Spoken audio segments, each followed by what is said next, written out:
안녕하세요. 박완신 교수입니다.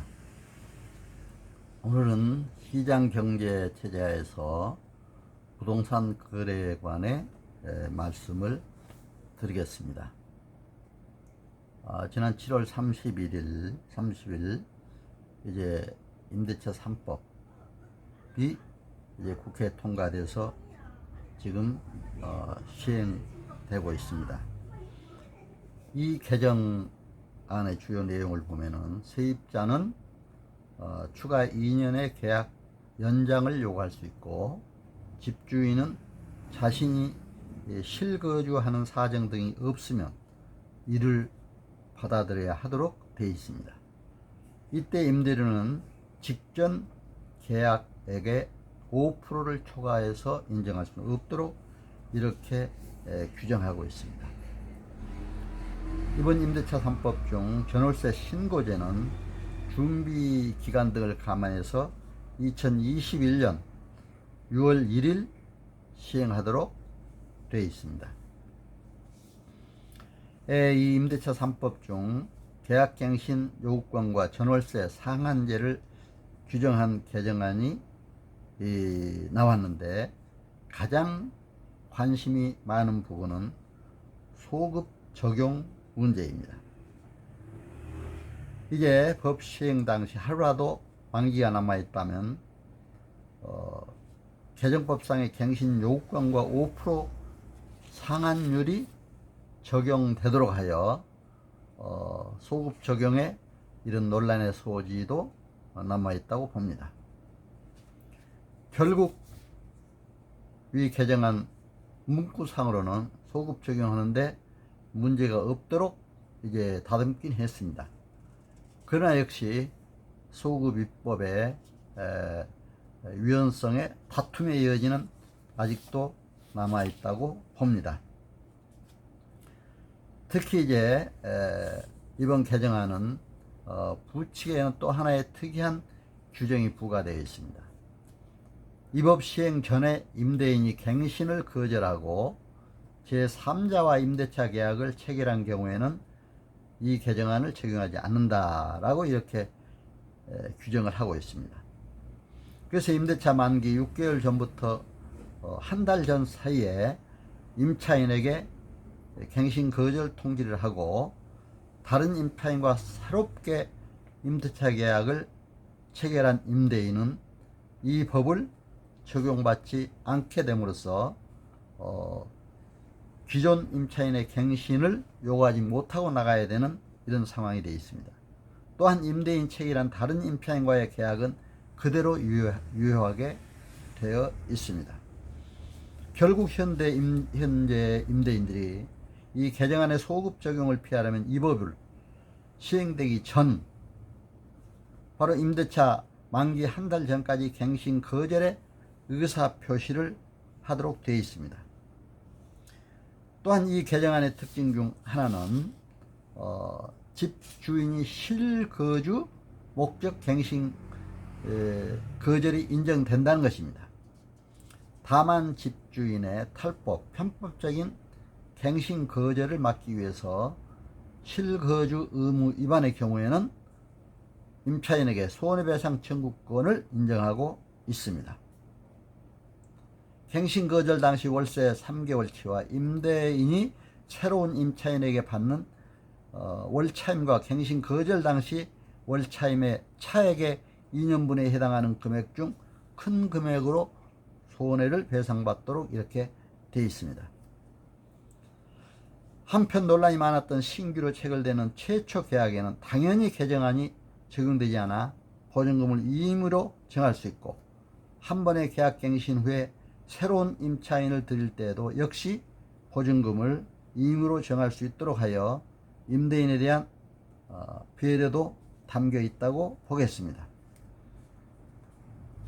이러한 규정들이 2년 4년 후에 이게 만약에 전세가가 급등할 경우가 또 있을 수가 있는데, 그때는 아마 또 이제 부동산 법이 다시 또 문제가 될 소지도 있습니다. 제가 이제 성경에 나타난 부동산 거래를 보니까 첫 거래는 창세기 23장에 나온 것을 볼 수가 있습니다. 사라가 127세에 가나안 헤브론에서 사망을 했습니다. 그때 아브라함의 아내였던 이 사라의 장기를 구하기 위해서 부동산 첫 거래가 이루어졌습니다. 그런데 이때 첫 거래할 때 보니까 매수자 아브라함은 아주 겸손하고 섬기는 자세로 이제 가격도 깎지 않고, 그때 당시 가격인 이제 400세겔 이거를 그대로 주고 샀습니다. 그러나 족장격인 에브론, 바로 그 땅의 소유자격입니다. 이 밭과 구를 그냥 주겠다고 또 얘기했습니다. 서로 이렇게 양보하고 그냥 주겠다고 하고, 또 이제 가격을 치르겠다고 하고, 이렇게 이제 부동산 거래가 이루어진 걸 볼 수가 있습니다. 저는 이런 모습을 보면서 이번에 우리 임대차 3법으로 인해서 임대인, 임차인 등 서로가 갈등의 골이 깊어질 수 있는 이런 것을 가장 우려하고 있습니다. 우리 헌법에 자유민주, 또 평화, 이런 규정들이 다 되어 있습니다. 민주주의, 또 시장경제체제 하에서 시장의 자율성이 그래도 보장이 돼야 됩니다. 물론 공익에 해대는 이러한 일이 있어서는 안 되죠. 지나친 나쁜 투기성, 이런 부동산 거래는 막더라도 선량하게 열심히 노력해서 정말 돈 벌어서 간신히 집 한 채 마련한 사람들, 집이 또 커서 그 집을 유지할 수 없어서 할 수 없이 전월세를 주고 나와 있는 사람들도 있습니다. 이런 사람들의 편의는 정책상으로도 반드시 배려가 돼야 된다, 이렇게 생각이 됩니다. 저는 이제 성경에 나타난 이런 부동산 거래를 보면서, 물론 그때 당시 시대 상황과 지금의 시대 상황은 꼭 같지는 않습니다. 그러나 우리가 한 가지 참조할 것은, 서로가 임대인이나 임차인이 정말 사랑하는 마음으로 임차인에게 이제 임대도 받고 임대도 놓고 이런 관계가 돼야 된다. 임차인은 살면서 임대인에게 감사하면서 사는 이런 사랑의 풍토가 우리나라에 생겨야 됩니다. 갈등의 요인이 생기면 안 됩니다.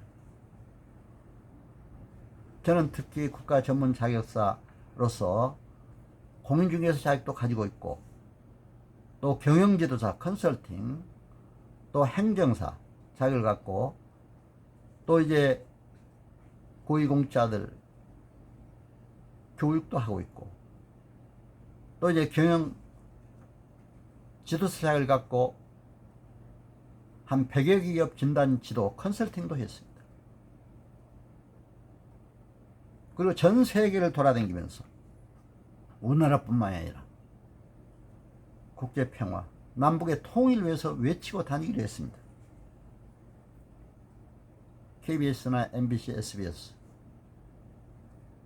TV나 라디오 방송에도 이제 평화 문제, 통일 문제 많이 출연을 했고, 일간신문에도 많이 이제 제 글을 게재해서 바로 이러한 문제들을 외쳤습니다.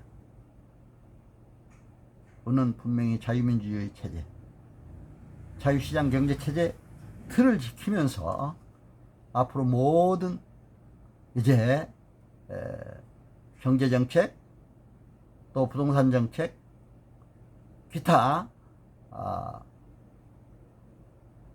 국민을 위한, 국민 편익을 위한 모든 정책으로 이루어졌으면 한다고 이렇게 생각이 됩니다.